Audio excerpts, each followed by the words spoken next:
जिन्होंने 12 वर्ष की उम्र से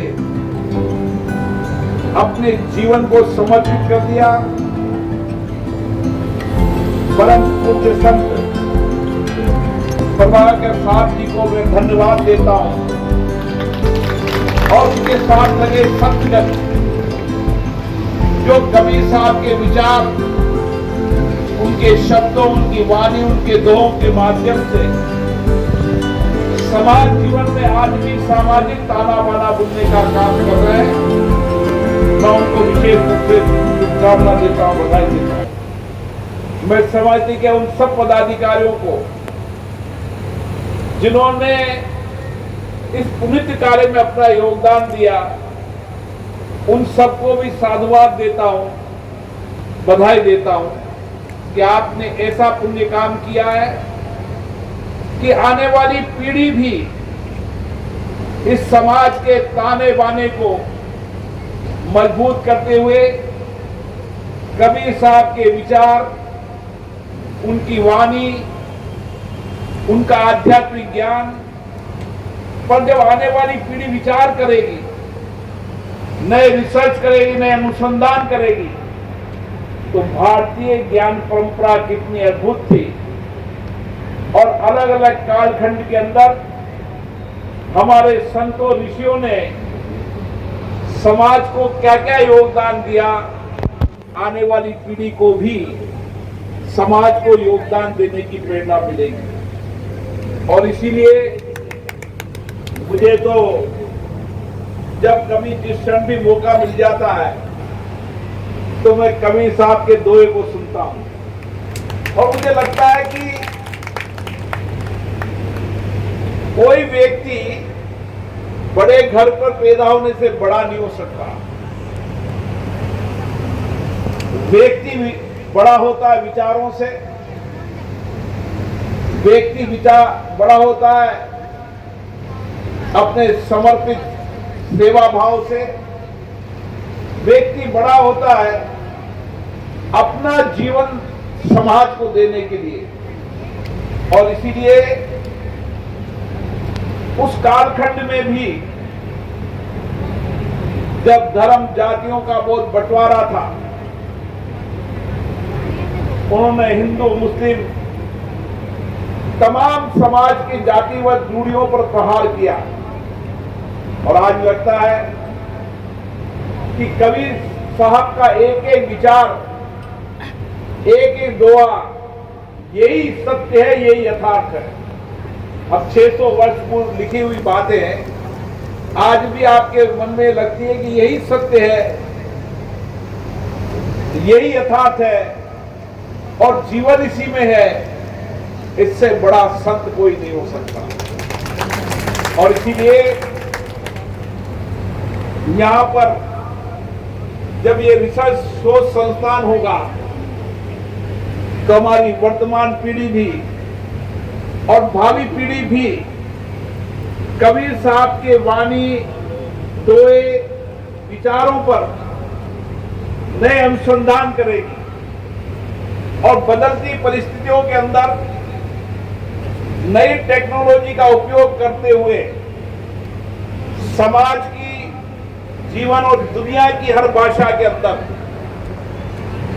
इस भारतीय ज्ञान परंपरा को विरासत में रखते हुए सभी भाषाओं के अंदर, समाज जीवन के अंदर कबीर साहब के विचारों को पहुंचाने का काम करेगी। क्योंकि भाषा लोगों को जोड़ने का काम करती है, भाषा से हमारा निकट संबंध बनता है।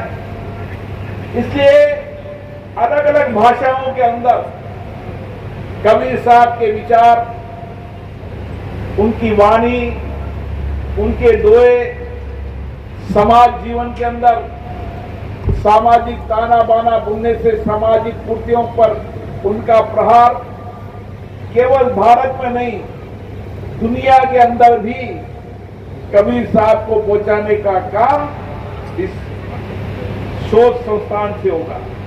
क्योंकि दुनिया के अंदर हमें भारतीय ज्ञान परंपराओं को पहुंचाना है, दुनिया के अंदर भारत के संतों विचारों को दुनिया में पहुंचाना है। क्योंकि हमारे संत के विचारों से ही दुनिया में शांति हो सकती है। भगवान महावीर स्वामी जी ने उस समय विचार दिया कि दुनिया के अंदर शांति ही दुनिया का सही मार्ग हो सकती है, और उन्होंने हमेशा हिंसा के खिलाफ अहिंसा का विचार दिया। और आज दुनिया के अंदर इस विचार की आवश्यकता है। आज दुनिया के अंदर भगवान महावीर के विचारों की आवश्यकता है। आज दुनिया के अंदर भगवान श्री कृष्ण के कर्म की आवश्यकता है। आज दुनिया के अंदर भगवान राम के आदर्श जीवन को जीने की प्रेरणा की आवश्यकता है।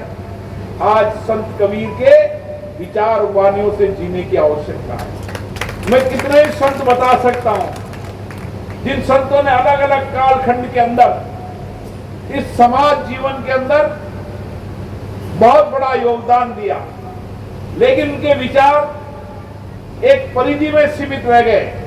अब समय आ गया है हम इन विचारों को दुनिया में पहुंचाने का काम करें, और ये रिसर्च संस्थान यही काम करेगा कि भारत के संतों के विचारों को देश और दुनिया में पहुंचाने का काम करेगा, ताकि आने वाली पीढ़ी इन संतों के विचारों पर चले, सत्य के मार्ग पर चले, नैतिकता के मार्ग पर चले, और मानवता प्रेम ही उनके जीवन का हिस्सा रहे, ताकि मन में अशांति अवसाद का विचार नहीं आए। अगर हमें अवसाद और अशांति को विचार को समाप्त करना होगा तो संत कबीर जी की वाणी को सुनना होगा।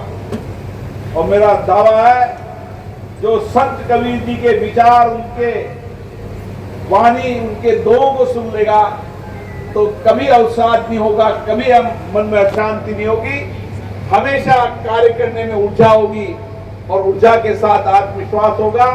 आज हमें ऐसी पीढ़ी तैयार करनी है जो आध्यात्मिक धर्म संस्कृति की संस्कार की पीढ़ी हो, जो हमारे संतों गुरुओं के विरासत की ज्ञान की पीढ़ी हो, ताकि आने वाले समय के अंदर देश और दुनिया के अंदर भारतीय ज्ञान परंपरा को फैला सके और भारतीय ज्ञान परंपरा के माध्यम से दुनिया के अंदर नया बदलाव कर सके। इसके लिए संत कबीर साहब का ये शोध संस्थान हम सबके लिए प्रेरणा का स्रोत होगा। मैं पुनः प्रभाकर साहब जी को और जिन लोगों ने इस कमेटी में आए वो भी बहुत पुनीत कार्य के योगदान है, आने वाली पीढ़ी उनको याद रखेगी कि ऐसे लोगों ने संत कबीर जी का शोध संस्थान बनाया जो हमारी वर्तमान पीढ़ी और भावी पीढ़ी को आध्यात्मिक धर्म संस्कृति की ऊर्जा से देश और समाज के अंदर नए बदलाव के साथ शांति, मानवता के संदेश को जन जन तक पहुंचाने का काम करेंगे। पुनः आप सब यहाँ पधारे, आप सबका बहुत बहुत धन्यवाद। बहुत बहुत आत्मिक आभार माननीय लोकसभा अध्यक्ष साहब कि आपने बिल्कुल ग्लोबल स्तर पर, वैश्विक स्तर पर किस तरीके से कबीर जी के विचारों को